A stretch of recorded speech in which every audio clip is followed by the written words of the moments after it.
우리 하나님 말씀을 다 같이 보도록 하겠습니다. 구약 성경 여호수아서 21장 43절로 45절까지의 말씀을 다 같이 보도록 하겠습니다. 여호수아서 21장 43절로 45절까지의 말씀입니다.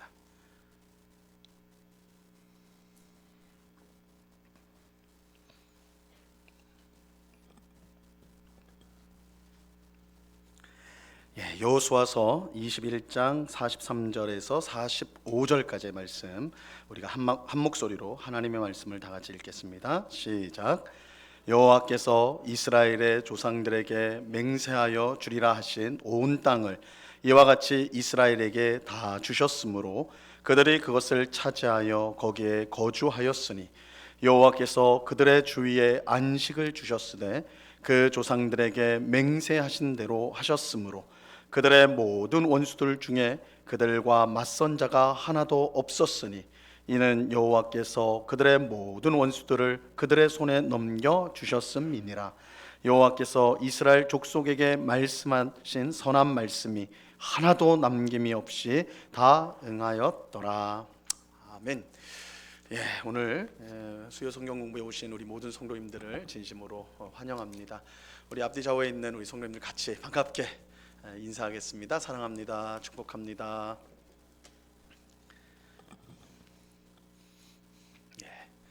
좀 반가우면 소리도 내서 좀 그렇게 할 텐데. 자, 오늘은 이 구약 성경의 숲을 거닐다 두 번째 시간입니다. 우리가 지난주에 창세기부터 원래는 이제 신명기까지 봐야 되는데 민수기까지 보고는 시간이 너무 지나가서 이제 끊어버렸어요. 그래서 오늘은 하나 더 생겨버려서 오늘은 어떻게 감당해야 될지 도무지. 지난주에 이제 성경 공부 마치고 인사를 성도님들 나가면서 인사를 하는데 유독 그날은 목사님 수고하셨다는 말을 많이 들었어요. 굉장히 고생하는 것처럼 보이셨나 봐요. 근데 오늘은 더 고생을 하게 생겼으니까 너무 늦지 않도록 제가 적당한 시간까지 최선을 다해서 한번 살펴보도록 하겠습니다. 오늘은 이제 신명기 말씀부터 보겠습니다. 자, 신명기 나눠드린 유인물을 보세요. 1번 주제. 이 주제는 이 주제 정도는 딱 어느 정도 외울 필요까지는 없겠더라도 이 성경이 이 신명기의 주제하면 이 신명기가 무엇을 말하는구나. 한 문장으로 이제 한두 문장으로 요약을 한 거니까요. 이것들 좀 유의 깊게 보시면 우리가 다음에 성경을 읽을 때 이제 도움이 많이 되겠습니다. 주제, 가나안 정복 직전에 있는 이스라엘의 새로운 세대를 위한 언약의 확인, 이게 이제 신명기의 주제 핵심이라고 할 수 있습니다. 자, 어떤 면에서 신명기는 모세의 마지막 유언이라고 할 수가 있습니다. 그래서 우리가 지금 주일마다 오전 설교, 우리 주일 공예배 때 지금 신명기 말씀을 보고 있는데요. 이 신명기 말씀은 모세의 유언, 그러니까 이제 모세가 신명기 마지막에 가면 모세가 이제 죽어요, 그죠? 그래서 이제 모세가 마지막에 한 유언적 말씀이고 또 일종의 설교다라고 말할 수가 있습니다. 그 내용은 율법 말씀인데 시내산에서 하나님이 주신 율법을 주신 말씀을 해설을 하고 있습니다. 그래서 일종의 설교. 그래서 이 모세의 이 마지막 유언이자 설교다라고 할 수 있고, 그것은 이제 그 내용이 율법책이기 때문에 이 하나님과 이스라엘 백성 간의 언약을 새롭게 하는 것이다. 이렇게 해서 그 신명기의 무대가 모압 땅이거든요. 가나안 땅에서 오른쪽에 동쪽이죠. 가나안 동쪽 경계가 요단강인데 그 건너편에 모압 평지가 있습니다. 그 모압 땅에서 이 신명기 말씀을 줬는데, 그래서 이 신명기를 다른 말로 모압 언약이라고도 표현을 합니다. 이 시내산 언약하고 구별을 시켜가지고 시내산에서 맺은 언약을 시내산 언약, 그리고 이 신명기는 모압 땅에서 맺은 언약이다 해서 모압 언약이다, 이렇게 이제 표명하기도 합니다. 그러나 그 내용은 시내산 언약이랑 다르지가 않은 거예요. 다만 모세가 그것을 이제 설교로서 또 어떤 적용점들, 특별히 다음 세대, 이제 가나안 땅에 들어가는 백성들, 새로운 세대들을 위해서 주신 말씀이다. 여기에 이제 좀 차별점이 있겠습니다. 신명기의 구조를 보시면요, 이제 과거의 회고, 중요한 권면, 언약의 구형들, 언약 의식, 미래에 대한 전망, 이렇게 이제 전체 틀로 되어 있습니다. 주제를 보세요. 신명기적 역사라는 말이 있는데요. 이 연속적인 이스라엘의 역사가 신명기의 관점에서 서술이 되었기 때문에 이것을 신명기적 역사라고 부릅니다. 그래서 우리가 이제 다음에 이제 또 바로 이제 여호수아서를 살펴보게 되는데, 여호수아서부터 열왕기까지는요, 그 흐름에 이제 그 모든 책의 근저에 뭐가 깔려냐면 이 신명기 말씀이 깔려 있습니다. 그래서 신명기의 기준, 신명기가 말씀하는 것에 따라서 그 흐름이 이 모든 나머지 이제 그 여호수아부터 열왕기까지 이 신명기가 그 모든 내용들을 이끌어가는 하나의 기준이다, 평가하는 기준이 된다라는 것을 알 수가 있습니다. 그래서 이 신명기적 역사다 이렇게 이제 불러요. 신명기는 특별히 이제 여러 선지자들에게 상당한 영향을 미치는데, 이사야와 예레미야에게 큰 영향을 미칩니다. 이건 신약 성경에서도 가장 많이 인용된 성경 중에 하나가 바로 이 신명기라는 점에서 굉장히 중요한 위치를 신명기가 갖고 있습니다. 유일신 신앙은 이 신명기의 중요한 주제죠. 신명기의 일관된 주제로서 하나님께 대한 양보 없는 충성을 요구함과 동시에 유일신 신앙을 강조합니다. 소위 쉐마라 불리는 신명기 6장 4절과 5절에 이제 잘 나타납니다. 신명기 6장 4절과 5절은 들으라 이스라엘아, 이 쉐마 이스라엘 이렇게 해서 들으라 이스라엘, 쉐마라는 게 들으라는 거예요. 들어라 이스라엘아, 우리 하나님 여호와는 오직 유일한 하나님이시니. 그래서 유일한 하나님이다. 이스라엘의 하나님은 한 분 하나님이다. 이것을 강조하고 있습니다. 그래서 이 쉐마는 유대인들은 아침과 저녁에 이 말씀을 묵상해야 돼요. 그리고 팔이나 이마에 그 말씀 경구 그 말씀을 통에다가 넣어가지고 평생 지니고 다녀야 되는 굉장히 중요한, 하나님이 한 분밖에 없으시다. 우리는 하나님 한 분이라는 건 너무나 쉽게 받아들이지만, 사실은 이제 이스라엘이 들어가야 될 가나안 땅은 다신, 여러 신들이 경쟁하는 땅이었어요. 그래서 뭐 바알신, 아세라신, 몰렉신 뭐 이런 온갖 우상들이 그득하던 곳이거든요. 그래서 이 신명기에서는 하나님은 참 우리가 섬기는 하나님은 참 하나님은 유일한 하나님이다. 그럼 이 말은 뭐예요? 가나안 땅에 들어가서 너에게 만나게 될 그 신들은 다 우상, 헛된 신들이다, 거짓이다, 이렇게 이제 하는 것이죠. 자, 유일신 신앙과 관련해서 다음 내용이 세 가지 내용이 이제 중요한데요. 첫 번째, 신명기에서 그 땅이라는 말이 매우 빈번하게 나타나는데, 이는 아브라함에게 약속하신 것을 하나님께서 성취하려 하십니다. 그 유일하신 하나님이 어떤 하나님이냐? 너희의 조상 아브라함에게 나타나서 아브라함을 불러서 하나님 나라를 시작하신 분이시다. 너희 조상의 그 하나님, 다른 하나님이 아니다, 그 하나님이다. 이걸 밝히고 있는 거예요. 두 번째는 이스라엘은 하나님께서 약속하신 땅에 들어갈 때 우상 숭배뿐만 아니라 가나안 족속들과 그들의 제의 장소들, 이 제사 드리는 장소들을 완전히 파괴해야 되는 거예요. 그렇게 하지 않으면 이스라엘 민족이 거기에 빠져 매우 심각한 죄악 가운데 거할 것이기 때문입니다. 그래서 결국 이스라엘이 나중에 바벨론에서 망하게 되는, 아수르와 바벨론에서 망하게 되는데, 가장 주요한 이유는 두 가지예요. 하나는 이제 사회적 불의입니다. 강한 자가 약한 자를 때려잡는, 속이고 착취하고 이런 사회적 불의. 근데 또 한 가지는 바로 우상숭배예요. 우상숭배. 그러니까 이미 이때부터 신명기에서부터 이 우상숭배에 대한 것에 아주 강력한 이제 경고와 또한 이제 그 가르침을 주는데, 결국 이스라엘이 거기에 넘어져 버리게 됩니다. 나중에는 결국은. 그래서 이스라엘을 통해 다른 민족이 복을 받는 길도 우상 숭배를 멈추고 이스라엘의 하나님만을 섬기는 것이다. 이런 강조점이 들어가 있습니다.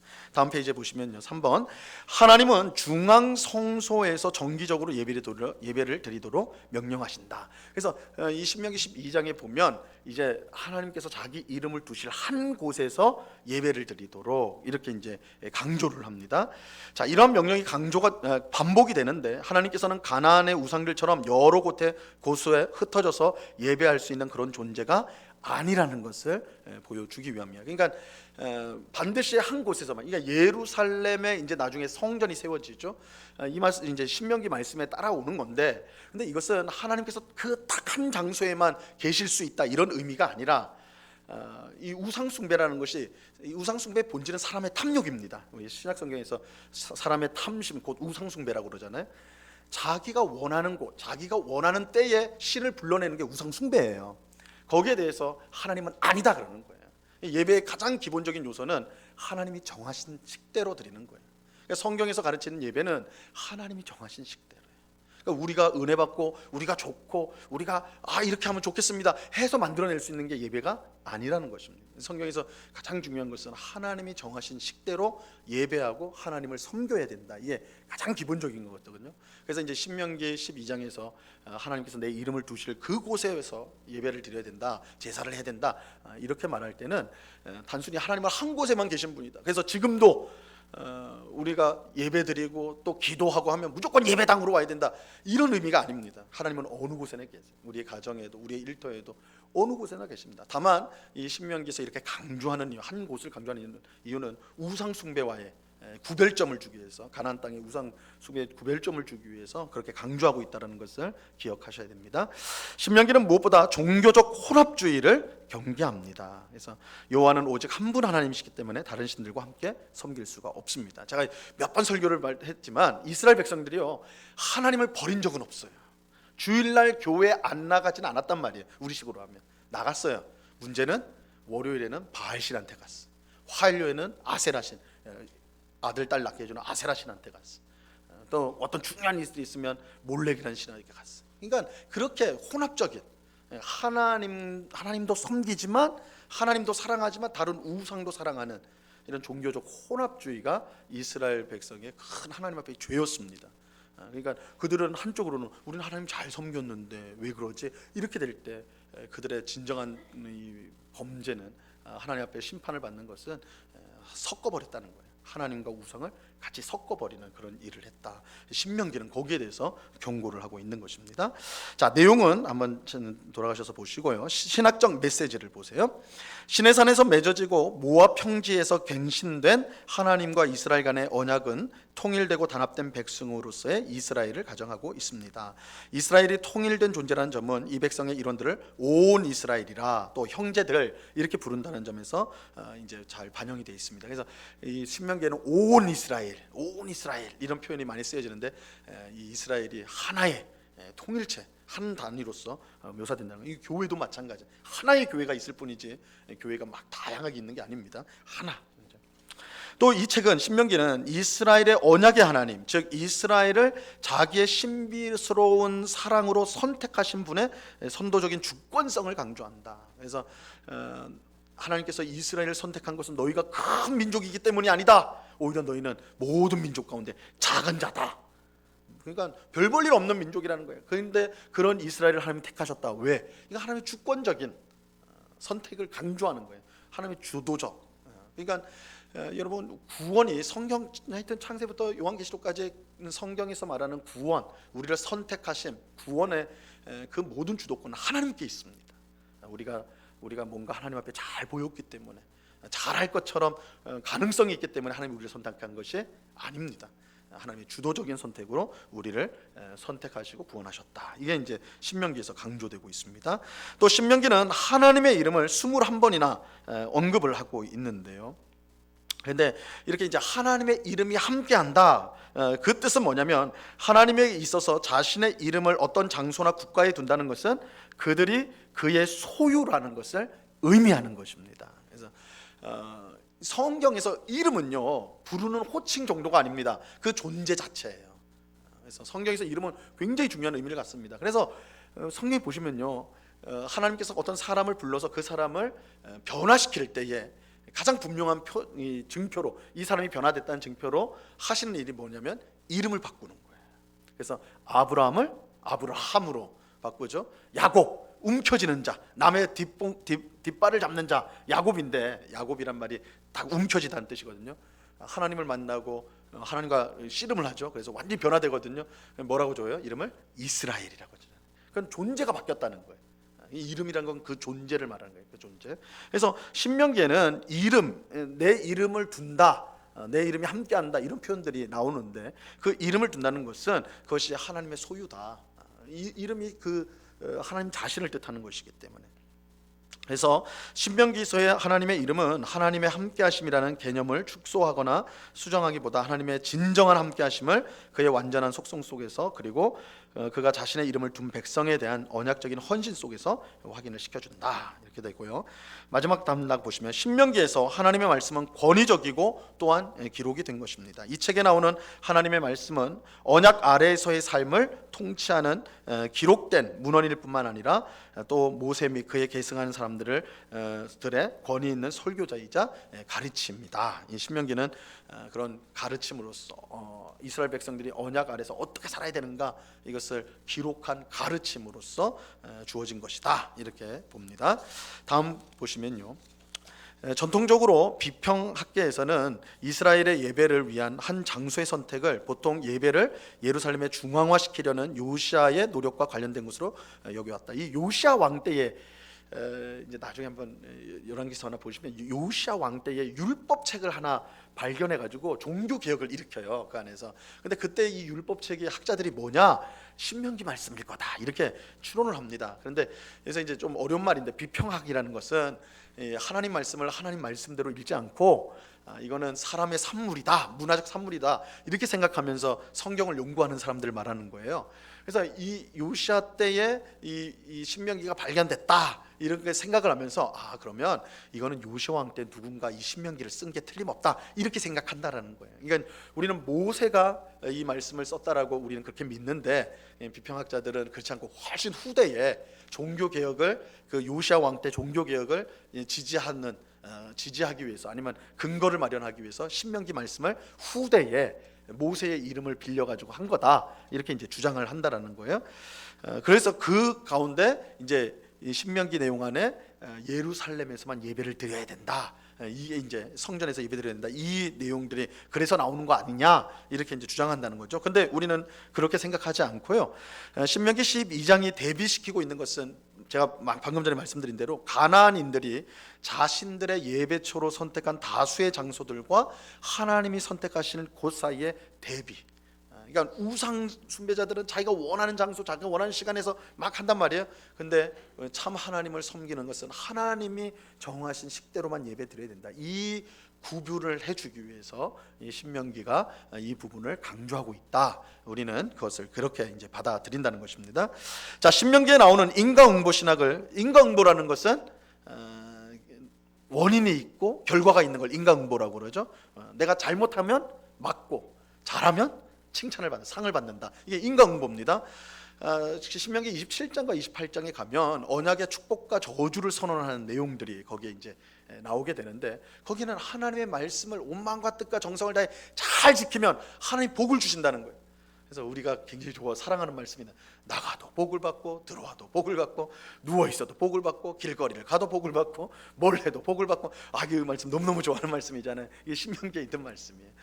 예, 복을 받는다. 하나님 말씀을 지키고 행하면 근데 거꾸로 말씀을 지키지 않고 자기 멋대로 살면 저주를 받는다. 이게 이제 저주를 선언한 겁니다. 이게 이제 인과응보 말씀이라는 거예요. 그래서 이 신명기에는 이 인과응보적인 분명한 말씀들이 기록이 되어 있어요. 그러다 보니까 두 가지가 이제 충돌을 일으킨다고 보는 거예요. 왜냐하면 신명기 앞부분에서 하나님이 이스라엘을 왜 선택했다고 그랬습니까? 하나님 왜 선택했다고 그랬어요? 그들이 막 강한 민족이라서 아주 싹수가 좋은 민족이라서 그래서 선택했다고 그래요? 아니잖아요. 너희는 모든 민족의 작은이라. 너희는 볼품 없어. 아무것도 아니야. 근데 내가 너희를 사랑해가지고 내가 기뻐함으로 너희를 선택했다 그러잖아요. 이게 은혜거든요. 은혜, 주권적인 은혜. 그런데 이 잘하면 복을 주고 못하면 저주받는다 이래 버리니까 이건 인과응보는 은혜랑 비교가 되잖아요, 그죠? 그래서 이 두 가지가 이제 충돌을 일으키는 거예요. 그래서 봐서 이건 신명기가 이거 앞뒤가 다른 얘기하는 거 아니냐 이렇게 말을 하는데 사실은 그렇지 않다. 여러분 우리의 신앙이라는 것이 그러니까 이거를 그래서 하나님과 우리와의 관계를 언약이라는 말로 표현하는 이유가 바로 여기에 있습니다. 하나님께서 우리와 언약을 맺어 주세요. 나는 너희의 하나님이 되고 너희는 내 백성이 된다라고 했을 때 이 언약을 맺을 때 하나님이 일방적으로 맺으시는 거예요. 우리가 맺어 주세요. 하나님과 언약을 맺고 싶습니다. 하나님과 함께 하고 싶습니다. 해서 그런 게 아니라 하나님이 먼저 찾아와 가지고 언약을 맺어 주신단 말이에요. 그러니까 주권적인 은혜예요. 그런데 그 언약을 유지하기 위해서는 우리가 어떻게 해야 돼요? 나는 너희의 하나님이 되고 너희는 내 백성이 된다. 이 말은 나는 너희에게 하나님 노릇을 해줄 거다. 난 너희의 하나님이니까 하나님으로서 해야 될 일을 다 할 거다. 너희가 내 백성이니까 너희도 내 백성답게 살아야 된다. 여기에 책임이 있던 거예요. 책임이. 그래서 분명히 우리 기독교는 은혜입니다. 근데 그 은혜 안에는 그 은혜에 대한 감사, 그 은혜에 대한 책임, 그 은혜에 대한 반응이 있어야 된다는 거예요. 그러니까 우리가 율법을 통해서 구원받진 않아요. 은혜로 구원받죠. 그렇다고 율법이 필요 없느냐? 아니에요. 은혜로 구원받은 자는 율법을 지킵니다. 그 은혜에 감사하기 때문에. 그래서 이 두 가지 은혜와 책임은 언제나 성경에서는 같이 가는 거예요. 서로 부딪히는 게 아니라. 그래서 이 부분을 잘 이해해야지 성경에서의 율법의 역할이 뭔지를 우리가 알 수가 있는 겁니다. 그러니까 성경은 항상 은혜를 강조하면서 또한 동시에 그러니까 그 은혜에 따라 살아야 된다를 강조해요. 그러니까 이게 부딪히는 얘기가 아니라 사실은 하나로 연결된 언약 안에서 하나로 포함된, 그래서 은혜와 책임이 같이 가는 것이다. 이게 이제 신명기에서 하나님의 은혜로운 선택과 또한 우리가 그 말씀을 지켜야 되는 책임하고 이게 하나로 언약 안에서 묶인다. 이걸 신명기가 보여주는 것입니다. 그러니까 이게 성경 전체가 다 그런 내용들입니다. 그러니까 근데 그거를 이 둘을 대립시켜 버리면 우리는 이제 우리가 이제 장로교회니까 장로교회에서는 은혜를 너무 강조하거든요. 은혜. 그래서 하나님의 은혜, 하나님의 영광, 하나님이 다 하신다. 이렇게 너무 강조해 보니까 뭐예요? 사람은 할 거 없다 그러는 거예요. 뭐 열심히 할 거 아무것도 없어. 그냥 믿기만 해. 그렇게 돼요. 그래서 뭐 봉사나 전도나 그런 거 할 필요 없다 그러는. 뭐 할 필요 없다까지는 말 안 하지만 강조를 안 하죠. 그러니까 오히려 교회에서 열심히 일하면 저 사람 저걸 공로 삼아가지고 뭘 하려고 그러는 것 같다고 오히려 이상한 눈빛으로 보고 이렇게 돼버린다. 근데 그렇지 않다는 거예요. 하나님의 은혜를 아는 사람이면 일수록 더 열심을 가지고 섬기고 봉사하고 주님을 위해 그 율법에 순종할 삶을 살려고 애쓴다는 거예요. 그 은혜가 너무 귀하고 너무 감사해서 그 은혜가 요구하는 삶을 사는 거죠. 그냥 억지로 마지못해서 사는 게 아니라 그 은혜에 감격하여서. 그래서 사도 바울이 고린도전서 15장 10절에서 나의 나 된 것은 하나님의 은혜로 된 것이다. 내가 모든 사도들보다 많은 일을 하였지만 내가 한 것이 아니라 하나님의 은혜가 한 것이다. 이 고백하잖아요, 그렇죠? 그러니까 은혜와 이 책임은 절대 떨어지지 않습니다. 같이 항상 하나님의 언약 안에서 같이 간다. 그래서 은혜를 아는 사람일수록 더 하나님을 기쁨으로 섬기게 돼 있다. 이것을 우리가 놓치면 안 됩니다. 이걸 절대 분리시키면 안 되는 거예요. 자, 여호수아로 가겠습니다. 자, 주제입니다. 여호수아의 주제. 딱 여호수아하면 딱 이걸 생각하셔야 돼요. 약속의 땅에 대한 부분적 정복과 정착을 다루고 있는 게 여호수아입니다. 자, 내용 보세요. 1번. 여호수아서는 전기 서신서에 속합니다. 여기서 좀 이상하죠. 여호수아서가 왜 선지서지? 여호수아서는 역사잖아요, 역사.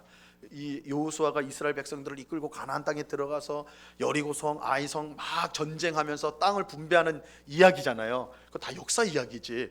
아니 무슨 여기가 이게 선지서로 어떻게 구별이 되나 이렇게 생각하실 때요. 이게 이제 앞에도 말한 것처럼 여호수아서부터 열왕기까지가 신명기적 역사에 묶입니다. 신명기적 역사.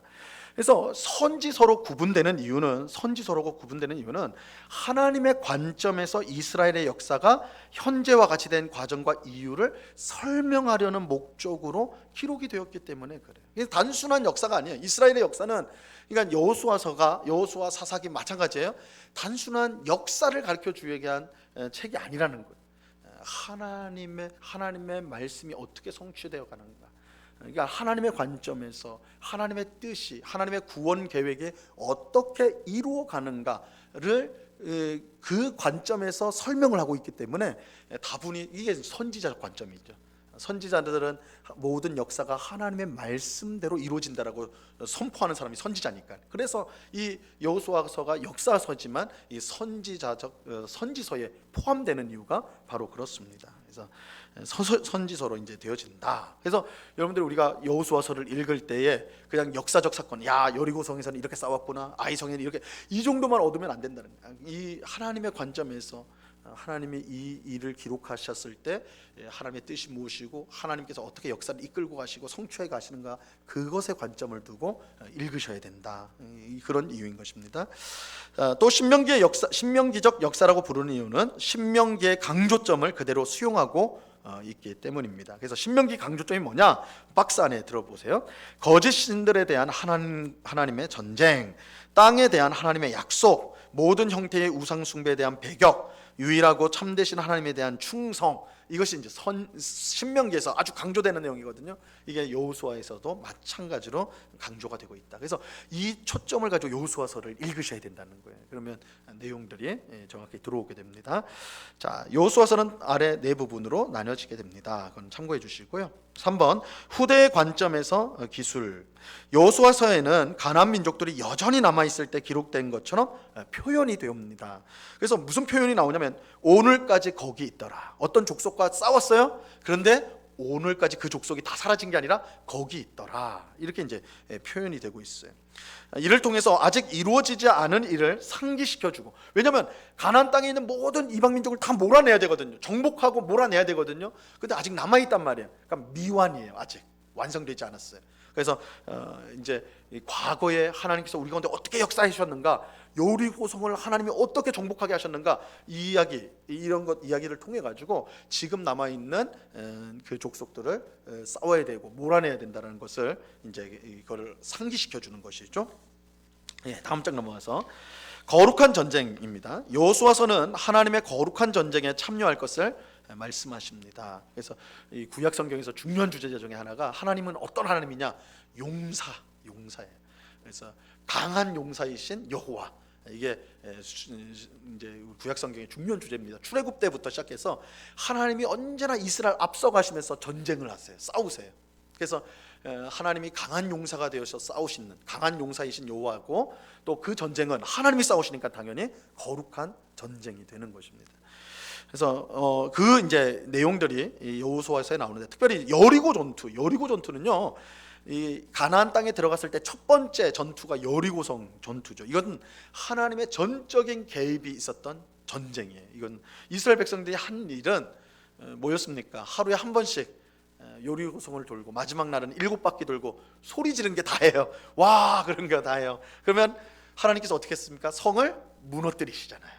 그러니까 이스라엘 백성들이 그냥 들어가 가지고 다 쳐부셔버린 거예요. 그러니까 이건 하나님께서 다 해주신 전쟁이죠. 자, 반면에 그 다음부터는 이스라엘 백성들이 이제 그 전쟁에 참여하게 됩니다. 그래서 아이성부터는 이제 참여하게 되는 것이죠. 그래서 이러한 것을 통해서 모든 전쟁이 하나님께 속한 것임을 말씀하면서 하나님의 전쟁이면서 또한 우리의 전쟁이기도 하다는 것을 여호수아서는 보여주는 것입니다. 또 하나님의 거룩한 전쟁은 단순히 이스라엘 백성에게 땅을 주기 위한 것이 아니라 그 땅의 우상 숭배를 없애기 위한 전쟁이었다. 사실은요, 우리가 이제 전도하다 보면 그래도 성경을 조금이라도 아는 분하고 만나서 얘기를 하면 이 가나안 땅 정복에 대해서 굉장히 불만을 품습니다. 아니, 어떻게 이스라엘에게 땅을 주려고 가나안 민족들이 멀쩡히 살고 있었는데 그들을 다 죽이고 그 땅을 이스라엘 백성에게 줄 수가 있느냐, 이거잖아요. 아니, 그냥 아무도 없는 땅을 하나님께서 준비해가지고 거기에 이스라엘 살게 했으면 누가 뭐라고 그럽니까? 근데 가나안 땅은 이미 가나안 7족속이 이미 살고 있었어요. 자기들이 살고 있는데 이스라엘 민족이 들어가가지고 그들을 죽이고 그 땅을 이스라엘이 차지한 겁니다. 그죠? 그러니까 교회 안 다니는 사람들이 볼 때는 너무 폭력적인 거죠. 하나님께서 자기 백성을 위해서, 자기 백성은 아니지만 하여튼 이방 민족들을 그냥 싸그리 죽여버린 거예요. 게다가 헤렘이라고 그래. 헤렘. 한 명도 남김없이, 여리고성 전투에서는 한 명도 남김없이 다 죽입니다. 그걸 이제 헤렘이에요. 하나님 앞에 온전히 바치는 전쟁이란 뜻이에요. 온전히 제물이란 뜻이에요. 그러니까 헤렘으로 하거든요. 그러니까 한 명도, 유아까지도 짐승까지도 살려두지 않고 다 죽입니다. 하나님께 바친다는 의미에서. 그런 하나님 어떻게 믿냐? 그렇게 끔찍한 하나님, 이렇게 할 수가 있잖아요. 아니, 가나안 민족들이 이스라엘 백성하고 무슨 그게 있길래. 이제 할 때 이 정복 전쟁을요, 1차적으로는 우리가 이스라엘 백성이 땅이 없으니까 하나님 땅 주려고 한 것이 아닙니다. 우리가 이제 창세기 16장 16절에 보면, 그 이하에 보면 하나님께서 아브라함에게 이미 약속을 했어요. 내가 이 가나안 땅을 너희에게 줄 텐데 4대 후에, 그러니까 400년 후에, 수백 년 후에 이 땅을 주겠다, 이미 말씀을 하세요. 그러면서 뭐라고 말씀을 하시냐면 아모리 족속의 죄악이 아직 가득 차지 않았다, 이 말씀을 하세요. 이 말씀은 뭐냐면 이스라엘의 가나안 정복 전쟁은 단순히 이스라엘이 땅이 없으니까 땅을 주기 위한 그런 정복 전쟁이 아니라 가나안 족속에 대한 죄가 가득 찬, 하나님 보실 때 죄가 가득한 가나안 족속에 대한 심판을 이스라엘 백성을 통해 하신 것입니다. 그러니까 하나님의 심판으로서의 가나안 정복이라는 것을 우리가 이제 기억할 필요가 있는 것입니다. 그래서 죄악에 대한 심판이었다라고 우리가 그 1차적 의미를 생각할 수가 있습니다. 자, 땅 분배가 또 중요한 주제죠. 13장부터 21장은 땅의 분배에 대한 이야기인데요. 이 이야기는 하나님이 아브라함과 그 씨에게 이 땅을 유업으로 받을 것이라고 하신 약속이 드디어 성취되는 것이죠. 아브라함에게 내가 내게 지시할 땅으로 가라 이랬잖아요. 내가 너의 후손에게 이 땅을 주겠다 했거든요. 아브라함에게는 얼마나 야, 아브라함이 감동을 감동을 받았다기보다는 이 말이 되나 했을 거예요. 그 넓은 땅을 아브라함 그 가족이 몇 명 안 되는데 주겠다고 그랬으니까. 그런데 이 여호수아서는 이 아브라함의 후손들이 그 땅을 실제로 하나님 약속한 그대로 그를 차지하게 되는 것이 이루어지는 것을 보여주는 것입니다. 그래서 이 땅 분배라는 것이 그런 약속의 성취, 하나님의 약속의 성취라는 점에서 굉장히 중요한 내용입니다. 자, 6번을 보면 언약적 충성입니다. 여호수아서는 백성에게 언약적 충성이 얼마나 중요한가를 분명히 가르쳐 줍니다. 여호수아 첫 부분에서 여호수아는 율법 책에서 떠나지 말고 모든 것을 지킬 것을 명령받죠. 여호수아에게 그렇게 명령하지 않습니까? 그죠? 율법 책을 떠나서는 안 된다. 이제 계속 율법 책을 봐야 된다. 이렇게 아주 좌로나 우로나 치우치 말고 이렇게 말씀하시죠. 이제 아이성의 패배는요, 그 여리고성의 굉장히 위대한 승리를 거두지만 아이성에서는 패배예요. 왜 패배했는가? 사실 질 수 없는 싸움인데 인원이 훨씬 많았거든요. 이스라엘이 왜 졌는가? 아간이라는 자가 언약을 어긴 거죠. 헤레미를 하나님 앞에 다 바쳐야 되는 건데 자기 탐욕에 멀어서 외투와 금덩어리와 이런 걸 숨겨버렸잖아요. 그렇죠? 언약 위반이 된 겁니다. 하나님께 충성하지 못하면 패배가 오는 거예요. 여호수아서 앞부분과 뒷부분에 등장하는 에발산의 언약갱신. 이거 에발산에는 그리심산과 에발산에 이스라엘 백성이 반으로 나뉘어져 가지고 율법을 선포하면 서로 아멘 하는 거예요. 하나님 말씀을 지키면 복 받는다. 아멘. 지키지 않으면 벌 받는다. 아멘. 이렇게 되는 거. 근데 이제 이 에발산의 언약갱신, 그리고 세겜에서의 최종적 언약갱신, 이거 24장에 나옵니다. 여호수아와 나와 우리 집은 오직 여호와만을 섬기겠다. 이렇게 말을 하죠. 그때 이스라엘 백성이 우리도 그렇게 하겠습니다. 언약을 맺습니다. 세겜에서. 그래서 이렇게 이제 이러한 내용들은 언약적 충성이 얼마나 중요한가 이걸 잘 보여줍니다. 자, 내용 분석을 참고해 주시고요. 신학적 메시지를 보세요. 여호수아서의 신학에 대해서 가장 중요한 영향을 끼친 것은 신명기입니다. 이 외남이라는 학자가 지적한 신명기와 여호수아서를 묶어주는 5개의 중요한 신학적 주제들이 있는데요. 우리가 이제 방금 한 것에 좀 중복됩니다. 첫 번째는 거룩한 전쟁이요. 신명기는 이스라엘이 전투할 때 지켜야 될 거룩한 전쟁의 원리들에 대해서 말씀해 주는데, 여호수아는 이런 원리들을 적용했을 때 정말 하나님이 주시는 승리를 맛보고, 그러나 그 원리들에 실패했을 때는 전쟁에서 실패하는 것들을 보여줍니다. 그래서 거룩한 전쟁의 원리들을 알려주고요. 여호수아가 하늘 군대의 군대 장관을 만나게 되죠. 이게 여호수아서 5장 13절 이하의 내용에 보는데요. 이것은 하나님께서 먼저 이 전쟁에 이스라엘 백성 앞서서 싸우는, 하나님이 싸우시는 전쟁, 거룩한 전쟁이라는 것을 알려줍니다. 자, 땅에 대한 이야기요. 신명기는 약속의 땅의 경계선을 배경으로 주어졌습니다. 모압 땅에서 주어졌죠. 여호수아서는 땅의 정복과 그것을 각 지파에게 분배하는 것을 기록하고 있습니다. 그래서 이 책의 저자는, 여호수아를 쓴 사람은 언약을 성취하시는 하나님의 모습이 드러난 이러한 땅의 분배의 장들을 하나님을 찬양하는 찬양시와 같이 썼을 것이다. 우리는 사실 그 부분을 읽으면 되게 힘들어요. 모르는 지명들이 계속 나오니까, 어디에서 가고 어디서 와서 막 지역 이름이 나오니까 우리는 이거 알지도 못하는 지역인데, 우리가 부산 어디 그러면 그거라도 머리라도 떠올릴 텐데, 이거는 이스라엘 지명이 우리가 익숙하지가 않거든요. 그러니까 이거 읽어야 되나 말아야 되나 막 고민을 막 하게 되는데, 실제로 그것을 쓴 이렇게 그냥 간단하게 그냥 쑥 하면 될 텐데 이렇게 복잡하게 막 지역 이름을 많이 써놨나. 사실 쓴 사람은 하나님의 말씀이 실제로 성취되는 것을 기록하고 있는 거예요. 그러니까 아마 이 학자는 이렇게 쓴 거예요. 이 찬송시다. 우리가 볼 때는 참 이거 뭔 소린가지만 이 찬송시다. 하나님의 약속이 그대로 성취되는 것을 보여주는 게 이 땅 분배였기 때문에 그렇다라는 것입니다. 자, 이스라엘의 통일성. 신명기는 이스라엘을 언제나 온 이스라엘로 불렀습니다. 이런 시각은 여호수아에서도 많이 등장합니다. 그 예가 모든 지파가 다 악을 벌하는 일과 국가적인 정복 전쟁에 참여하는 것. 그래서 온 이스라엘이 다 전쟁에 참여해요. 다 같이 합니다. 또 요단강 저편의 지파들이 다른 지파의 통일성을 보여주기에 이제 제단을 쌓는 것도 우리가 그 루벤과 갓 반지파, 므낫세 반지파와 갓 지파는 요단강 건너편 동편에 가나안 땅이 아닌 건너편에 살았거든요. 그 주거지를 얻었습니다. 그래서 가나안 정복 전쟁을 이제 전쟁을 끝낸 다음에 그들은 돌아가는 거예요. 요단강을 넘어서 건너가는데 그들이 제단을 쌓습니다. 요단강가에 제단을 쌓아요. 이스라엘 백성들이 그걸 나머지 지파들이 그걸 보고는 기겁을 해요.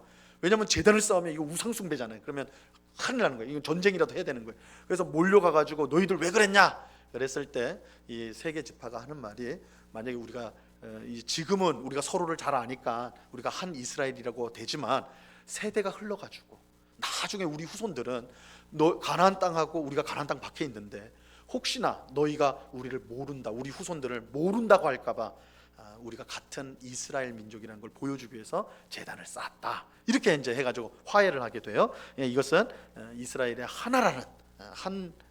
하나라는 것을 이제 강조하는 여호수아서의 강조점을 보여주는 겁니다. 신명기와 마찬가지로요. 그다음에 여호수아의 역할입니다. 신명기는 여호수아가 모세의 계승자이며 이스라엘을 약속의 땅으로 인도할 자로서 하나님께서 선택한 자라고 말씀을 하고 있는데요. 여호수아서는 여호수아가 그런 역할을 했다라는 것을 보여줍니다. 여호수아는 백성을 그들의 기업으로 인도함으로써 모세의 업적을 완성을 시키죠.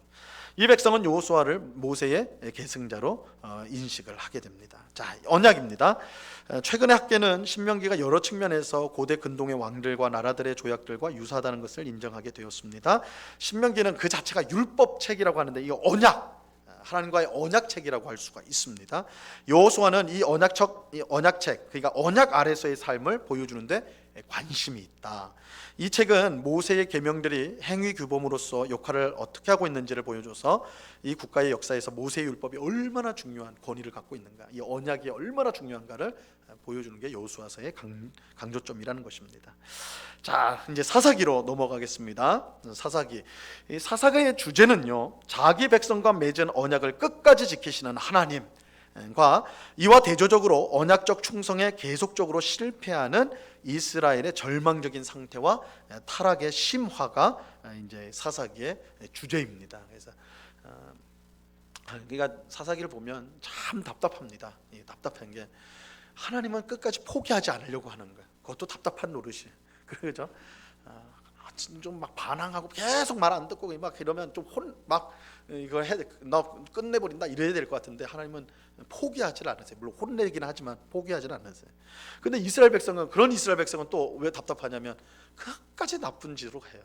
끝까지 빗나가요. 하나님 앞에서 빗나가요. 그걸 보여주는 게 사사기입니다. 사사기. 그래서 사사기는요, 이 신명기적 순환 구조라고 이제 여기 표현을 했는데 이 공식입니다. 사사기를 여러분 한번 읽어보시면 공식이 있어요. 공식이. 그래서 뭐냐면 이스라엘 백성들이 악을 행해요. 죄를 져요. 죄를 지으면 이제 하나님께서 벌을 내려요. 그래서 어떻게 벌을 내냐면 주변 나라에서 하나를 끌고 와가지고 두들겨 팹니다. 이스라엘을 두들겨 패요. 그러면 두들겨 맞으면 이스라엘 백성이 어떻게 하겠어요? 살려주세요 그러는 거죠. 맞아야 정신을 차리는 거예요. 살려주세요 이렇게 해요. 그럼 하나님이 구원자를 보내요. 그게 사사예요. 사사가 등장해가지고 그 민족으로부터 구원해요. 이방 민족으로부터 이스라엘 구원해요. 그리고 사사가 다스릴 동안에는 평안해요. 근데 사사가 죽으면 또 어떻게 돼요? 또 악을 지어요. 악을 지으면 어떻게 해요? 하나님이 다른 민족을 데려와서 또 두들겨 패요. 그러면 또 맞으면 또 어떻게 해요? 외쳐요. 하나님 앞에 살려달라고 그래요. 그러니까 하나님이 또 사사 보내요. 이 순환 구조입니다. 계속 순환 구조인데, 그런데 이 잘 이제 보셔야 되는데 사사기가 순환 구조 이렇게 계속 돌아가는데 원처럼 돌아가는 게 아닙니다. 계속 원을 그리지만 아래로 내려가요. 그래서 이걸 나선형 하강 구조라고 그래요. 어려운 말로 나선이 돌아가는데 아래로 내려가요. 아래로. 그러니까 뭐냐면 순환은 계속되는데 더 나빠지는 순환이에요. 그래서 사사도요, 처음에 나온 온니엘이라든지 이런 사사들은 꽤 괜찮은 사사들이에요. 그런데 나중으로 가면 사사도 시원찮아요. 삼손은 힘은 엄청나게 강력하지만 여자를 너무 좋아해가지고 위기에 빠지잖아요. 스스로 위기에 빠져가지고 하나님의 역사로 민족을 살려내는 일을 해요. 그런데 하나님이 주신 능력에 비하면 너무나 초라한 모습이 있죠. 사사조차도 시원찮은 사사가 나타나기 시작하는, 이게 완전히 그냥 하강이에요. 계속 떨어지는 거예요. 뭐 이스라엘 백성은 말할 것도 없고, 이게 이제 사사기입니다. 그래서 2장 6절에서 3장 6절의 예를 보면요, 이 공식을 잘 보여줘요. 1번, 이스라엘은 가나안 민족들이 섬기는 바알을 섬김으로 여호와께 악을 저질러요. 그죠? 악을 행해요. 그러면 하나님, 이스라엘은 그러면 어떻게 되냐? 전투에서 실패하고 패배하고 원수들에게 압제를 받음으로 이게 하나님의 진노예요. 하나님이 때리세요. 그럼 백성들이 뭘 해요? 신음을 해요. 그래서 막 요청을 해요. 그러면 사사를 보내주세요. 사사를 보내주셔서 구원해요. 그래서 이제 평안해요. 근데 사사가 죽으면 또 어떻게 돼요? 악을 저질러요. 그러면 다시 1번으로 가서 2, 3, 4, 다시 1, 2, 3 이렇게 계속 돌아가요. 이게 이제 사사기의 특징적인 구조입니다. 자, 사사. 그럼 사사들은 누구냐? 사사는 영어로는 저지라고 그래가지고 원래는 재판관이라는 뜻입니다. 근데 이 말대로 재판만 하는 건 아니에요. 재판도 합니다. 그런데 그거는 사실은 굉장히 좁은 영역이고, 적국으로부터 이스라엘을 구해내는 군사 지도자가 맞아요. 사실은 이 사사는 군사 지도자였고, 그 한 부족의 한 지파의 장입니다. 리더입니다. 그래서 이게 이제 구별되는 점은 뭐냐면, 모세나 여호수아는 온 이스라엘의 지도자였다면 사사는 한 지파의 지도자예요. 그러니까 이제 좀 범위가 좁혀진다는 것을 알 수가 있습니다. 자, 다음 장 넘어가서 내용 분석은 넘어가시고요. 신학적 메시지를 보세요. 사사기에서는 두 가지 중요한 신학적 문제를 말할 수가 있습니다. 첫째는 은혜와 율법, 조건성과 무조건성의 문제입니다. 하나님의 거룩하심에 대한 요구와 하나님의 전적인 관심과 은혜, 그 둘 사이의 비중은 어떠할 것인가? 그러니까 이 말은 뭐냐면, 이게 계속 이제 반복이 되는 건데, 하나님은 이스라엘 백성에게 계속 은혜로 대하세요. 그럼에도 불구하고 이스라엘 백성이 잘못을 행했을 때는 벌을 내리세요. 잘했을 때는 또 복을 주시고, 그러니까 은혜와 또한 그들에 대한 책임이 계속해서 이제 이 긴장 관계를 이루는 것이죠.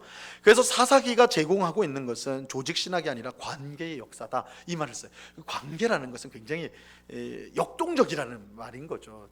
조직이라는 건, 조직 신학이다, 조직이라는 말은 기계적이란 말이에요. A를 집어넣으면 1이 나와야 된다, 이건데 하나님과 이스라엘 백성과의 관계는 그렇지 않다라는 거예요. 그래서 이 굉장히 역동적인 관계다. 이 관계다, 관계. 사사기는 우리에게 하나의 역설, 즉 하나님께서 이스라엘과 맺고 있는 관계는 조건적이자 무조건적이라는 역설을 남겨놓습니다. 그래서 은혜와 책임입니다. 계속 강조된 게 은혜와 책임이 같이 갑니다. 그래서 삼손을 생각해 보면요, 삼손은 정말 하나님께 은혜를 많이 받은 사람이에요. 그럼에도 불구하고 그는 여자 뒷공문이 쫓아다니라고 결국 아주 비참한 말로를 겪게 되죠. 그럼에도 불구하고 하나님은 그 삼손을 통해서 또 이스라엘 백성을 블레셋에게 구원하는 일을 또 하세요. 그러니까 이 은혜와 책임이라는 것이 계속 긴장 관계를 이루면서 나타나고 있다. 우리가 이제 그것을 봐야 됩니다. 두 번째는 자기 백성에 대한 하나님의 통치입니다. 사사기는 비중앙 집권적인 통치가, 비록 국가의 비중앙적이라는 것은 모세나 여호수아처럼 온 이스라엘을 딱 중앙에서 통치하는 게 아니라 지파마다라고 그랬잖아요. 사사들은 지파별 지도자라고 그랬잖아요. 그러니까 비중앙 집권적인 통치죠. 그래서 국가의 지도권이나 전쟁 문제에 하나님께서 간헐적으로 개입하는 식의 축복을 누린다 할지라도 결국은 거룩한 나라를 만들 수 없다는 것을 보여줘요. 그러니까 이 사사시대는 사실은 사사시대의 의미는 사사로 충분하다가 아닙니다. 사사로는 안 된다는 걸 보여주는 거예요. 그러면 사사시대가 안 되면 어떻게 되느냐? 왕이 있어야 된다라는 것으로 나아갑니다. 그래서 우리 사사기에서는 그때에는 이스라엘에 왕이 없었으므로 자기 소견에 오그른 대로 행하였더라. 이 유명한 사사기에 몇 번 나오는 말씀이 이제 반복되는 이 말은 뭐냐면, 사사로 안 된다는 거예요. 하나님 나라를 이루어 가려는 그 뜻을 이루기 위해서 사사로는 안 된다. 결국 왕이 있어야 된다. 그래서 이게 이제 왕을 세우는 사무엘서로 넘어가는 길목에 되게 되는 것입니다. 자, 그래서 이제 왕정 정치를 이제 예고한다, 사사기가 그렇게 하는데요. 자, 그 사이에 이제 끼어 들어가 있는 게 룻기입니다. 룻기인데 주제를 보시면 사사 시대에 여호와께 충성한 여인의 이야기입니다. 룻기는 좋아하는 분들 참 많죠. 따뜻한 이야기죠. 첫 번째, 위안을 주는 룻기입니다. 룻기는 암흑 시대였던 사사 시대, 그러니까 이 룻기는 사사시대 아주 영적으로 호탄한 계속 아래로 떨어지는 그런 역사 속에 하나의 빛과 같이 빛나는 이야기가 룻기예요. 룻의 이야기예요. 자, 모든 사람이 자기 소견에 옳은 대로 행하는 그 시대에 선량한 한 남자와 신실한 두 연의 이야기는 우리에게 위안을 준다. 그래서 위안을 주는 것이 룻기고요. 그래서 사사 시대와 같은 타락한 시대 가운데도 하나님 백성이 있구나. 이게 이제 룻기가 보여주는 거고, 이 룻기의 위치가 흥미롭습니다. 이 룻기는요, 우리 성경에는 사사기 다음에 룻기, 사무엘 상으로 넘어가죠. 이렇게 이제 됩니다. 이건 시대적으로 딱 떨어져요. 사사기 다음이 룻기인데, 왜냐면 룻기는 사사 시대니까. 그래서 이 둘이 묶여지는 거죠. 그 다음에 이제 사무엘 시대로 이제 이게 시대적으로 딱 맞는데, 우리 이제 히브리 성경, 우리 첫째 시간에 말씀드렸습니다. 히브리 성경은 이 구분을 할 때 이 룻기가 성문서로 갑니다. 그래서 어디로 위치를 하냐면 잠언 다음에 있어요. 잠언 다음에 룻기가 나옵니다. 근데 이게 기가 막힌 게, 여러분 잠언서 31장 마지막 부분의 주제가 뭔지 아세요? 잠언 31장 마지막 주제가 현숙한 여인이 누구냐예요. 현숙한 여인이 누구냐. 잠언을 마무리하면서 현숙한 여인에 대해서 설명을 쫙 해줍니다. 그 다음에 룻기가 나오는데, 룻기 3장 11절에 보면 룻을 향해서 뭐라고 그래요? 현숙한 여인이라고 그래요.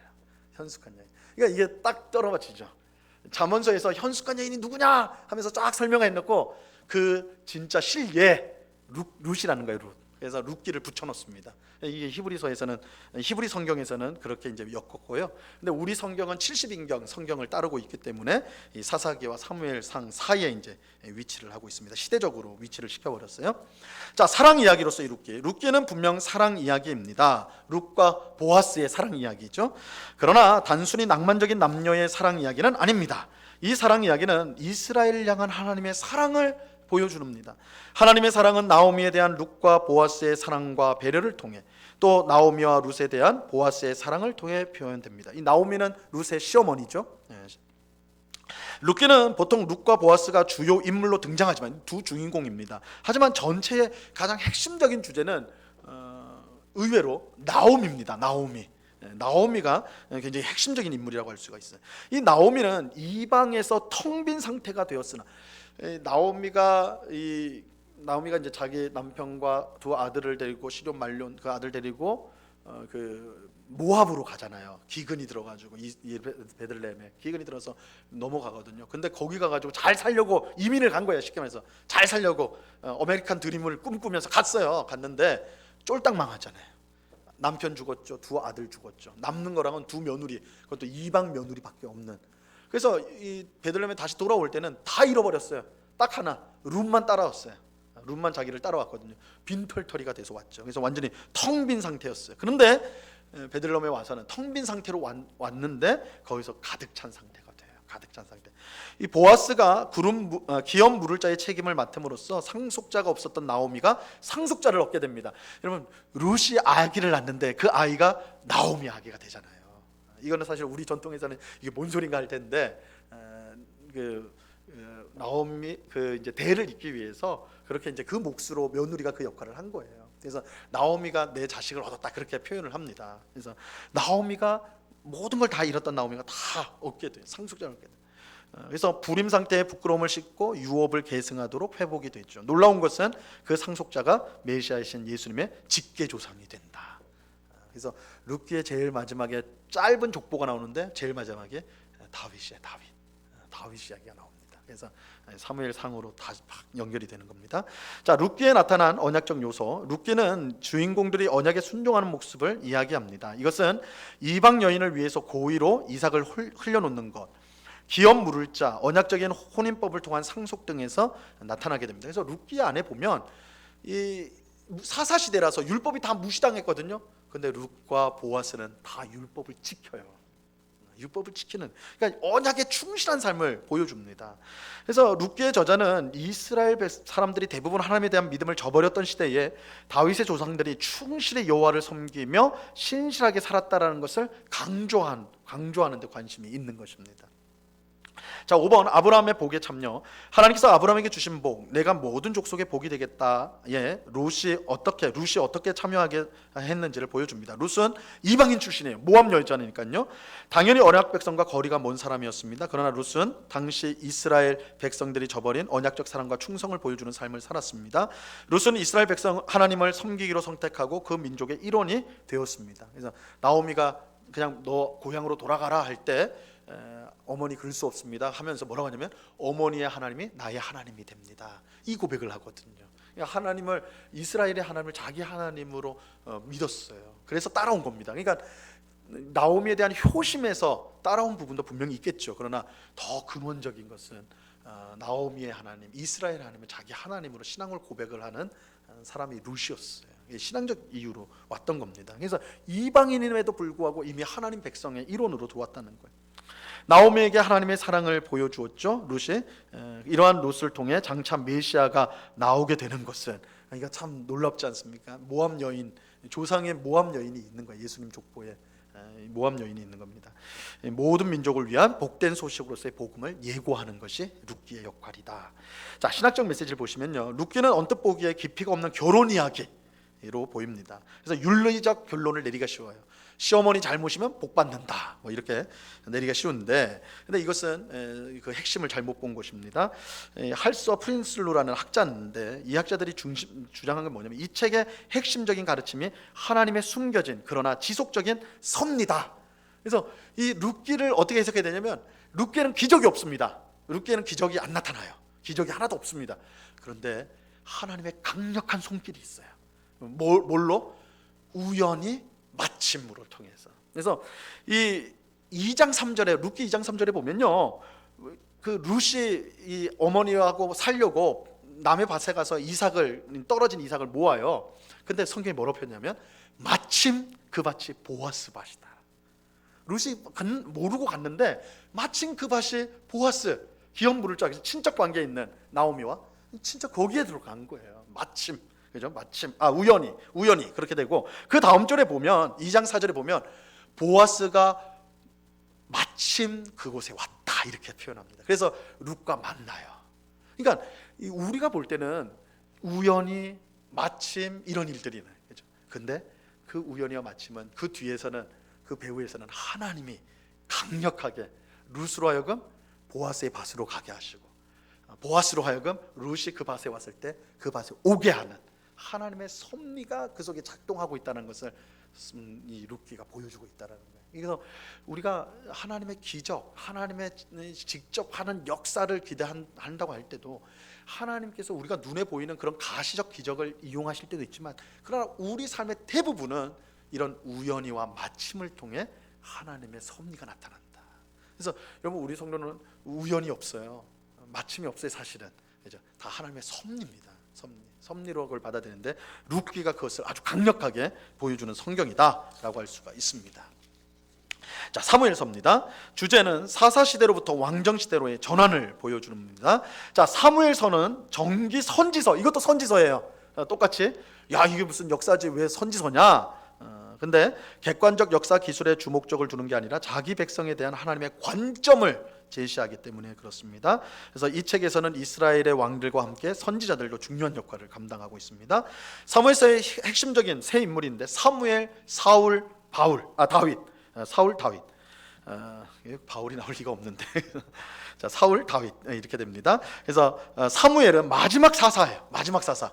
그래서 이 의미가 있죠. 마지막 사사가 사울을 왕으로 세워요. 그래서 사사 시대에서 왕정으로 넘어가는 딱 그 과도기 인물이 사무엘입니다.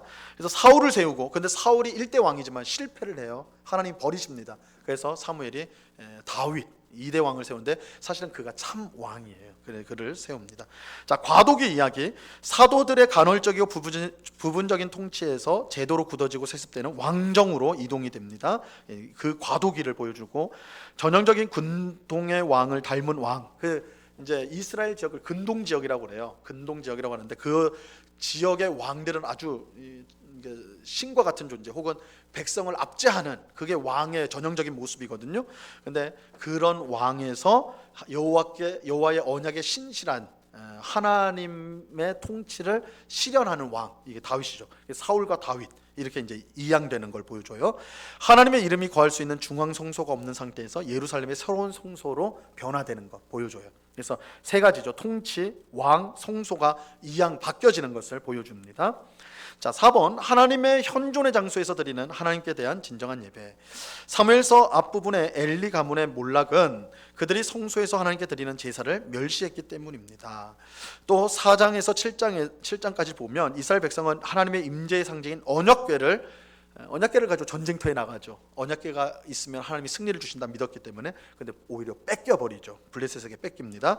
이후 다윗은 그 언약궤를 다시 예루살렘으로 옮겨오게 되죠. 그리고 성전 건축을 소원하지만 허락되지 않습니다. 사무엘 하는 다윗이 아라우나 타작마당에 제단을 쌓는 것으로 끝나게 되는데, 이곳은 성전이 세워질 장소입니다. 그래서 이런 하나님께 대한 진정한 예배에 대한 그런 관심이 사무엘서에 나타나 있습니다.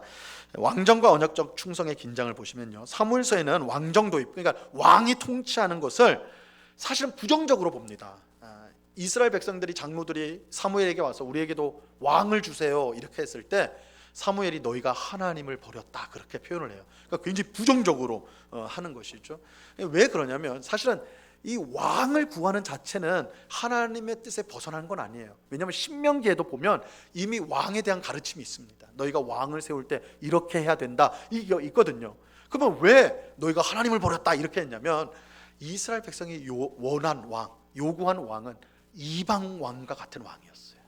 이스라엘 백성을 자기 뜻대로 이끌어가는, 강력한 힘으로 이스라엘 백성들을 이끌어가는 그런 왕이 세워지면 이스라엘의 진짜 왕이신 하나님의 통치가 있을 수가 없는 거예요. 그래서 이것은 그런 이방 왕을 구하는 것은 하나님을 배신하는 것이다. 그렇기 때문에 부정적으로 묘사를 합니다.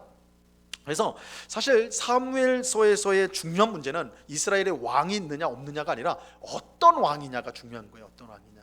그래서 주변 나라의 왕처럼 자기 멋대로 나라를 이끄는 그런 왕이냐, 사울이 그런 왕이었죠. 그런 왕이냐, 아니면 다윗처럼 하나님의 통치를 대행해줄 하나님의 언약에 충실한 왕이냐, 어떤 왕이냐가 중요한 것입니다. 자, 그 다음 장 넘어가세요. 다윗의 자손. 사무엘서는 성경 전체 이야기 속에 중요한 역할을 합니다. 사무엘서는 열왕기와 함께 이스라엘의 왕의 이야기입니다. 그래서 이 70인경이라는 헬라어 번역 성경이죠. 구약 번역 성경인데 거기 보면 사실은 우리 이 성경 명칭이 달라요. 그래서 사무엘 우리는 상하, 열왕기 상하라고 이렇게 부르지만 거기는 이제 열왕기 1, 2, 3, 4 더 심플하죠. 그냥 열왕기 1, 2, 3, 4로 그렇게 이름을 지어서 부릅니다. 이 고대 근동에서 왕은 그가 통치하는 백성들의 대표인 동시에 백성을 위한 신의 대리자이기도 했습니다. 그러므로 이스라엘 백성의 이야기를 이스라엘의 왕의 이야기인 것처럼 말하는 이유가 여기에 있는 것이죠. 그런데 다윗은 특별한 역할을 하는데 이스라엘의 진정한 대변자인 동시에 하나님의 참된 아들로서 이스라엘에게 오실 메시아가 다윗의 후손이라는 데 있어요. 다윗의 후손. 그래서 사무엘하 7장이 굉장히 중요한 역할을 합니다. 사무엘 7장은 다윗 언약을 다루고 있는데 다윗의 후손 가운데 영원히 다스릴 메시아가 온다라는 것을 알려주고 있습니다. 그래서 신약 성경은 예수님이 왕이다 라는 것을 강조하고 있는 거예요. 자, 신학적 메시지를 보세요. 다윗 왕조의 정당성. 사무엘상은 지파 간 동맹이 다윗 왕조로 변환되는 과정을 보여줍니다. 그러나 더 중요한 것은 사무엘상이 사무엘하 7장의 중요한 자료들과 함께 이 전환의 신학적 정당성을 제시하고 있다는 것입니다. 이스라엘 왕정 요구. 그래서 제가 앞에서 이제 이미 말씀드린 대로 이스라엘 백성이 왜 왕을 요구했는가, 그게 이제 중요한데 그들은 이방 왕과 같은 권력 지향적인 왕을 요구했는데 그것은 하나님의 통치를 거부하는 것이기 때문에 그것은 하나님을 배신한 것이다, 이렇게 이제 말할 수가 있습니다. 그래서 하나님이 세우실 왕은 이방 왕처럼 자기 권세로 다스리는 왕이 아니라 다윗처럼 하나님의 언약에 충실하고 그 말씀에 온전히 순종하는 하나님의 통치를 대행하는 그 왕을 하나님이 세우려고 하시는 것입니다.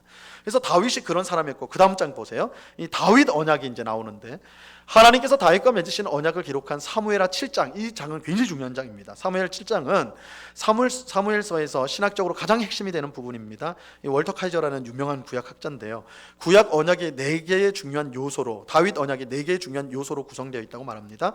다윗을 위한 집, 다윗의 씨, 다윗 왕국, 다윗의 후손으로 올 하나님의 아들, 이렇게 해서 네 가지가 굉장히 중요한 요소로 들어가 있는데, 이 언약은 무조건적인 언약이고 왕의 은총으로 인하여 주권적으로 주어지는 언약이었습니다. 이 언약은 영원한 언약입니다.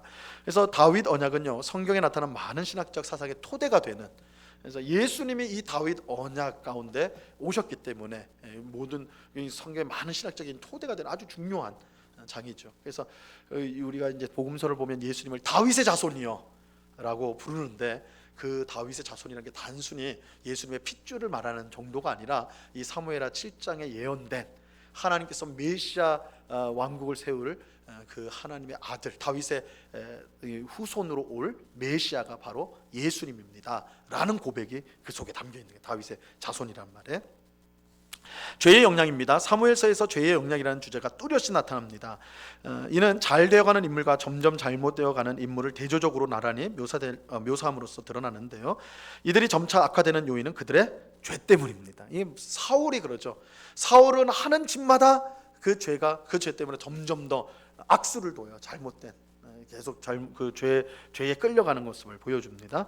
사무엘서는 하나님께서 특별히 선택한 자라 할지라도 하나님의 기준에 준하는 행동을 하여야 하며 그의 위치는 항상 평가받게 된다는 것을 보여줍니다. 그래서 사울은 기름 부음 왕이었음에도 불구하고 하나님 말씀에 순종하지 않아 불순종함으로 버림을 받게 됐죠. 굉장히 무서운 경고를 할 수가 있는 것입니다. 각 개인이나 국가는 이 기준을 범하는 것이 아무 일이 아닌 것처럼 여길지라도 범법 행위는 반드시 처벌을 받는다. 하나님께서 사울을 징계하셨던 것을 통해서 이것을 보여주는 것입니다.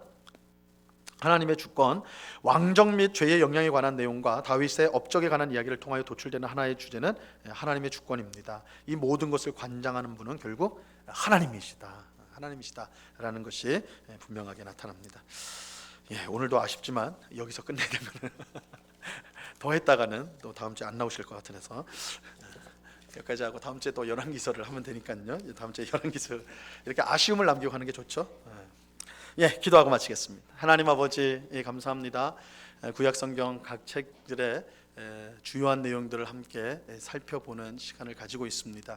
주님, 이 시간을 통해서 우리가 성경 각 권의 이해가, 내용들에 대한 이해가 깊어지게 하시고, 성경을 우리가 읽을 때, 통독해 갈 때에 더 선명하게 하나님이 우리에게 알려주고자 하는 내용들을 배우고 또한 교훈받고, 그래서 우리의 심령이 새로워지는 귀한 역사가 일어날 수 있도록 은혜를 베풀어 주시옵소서. 우리와 함께 하신 주님께 감사하며 예수 그리스도 이름으로 기도드리옵나이다. 아멘.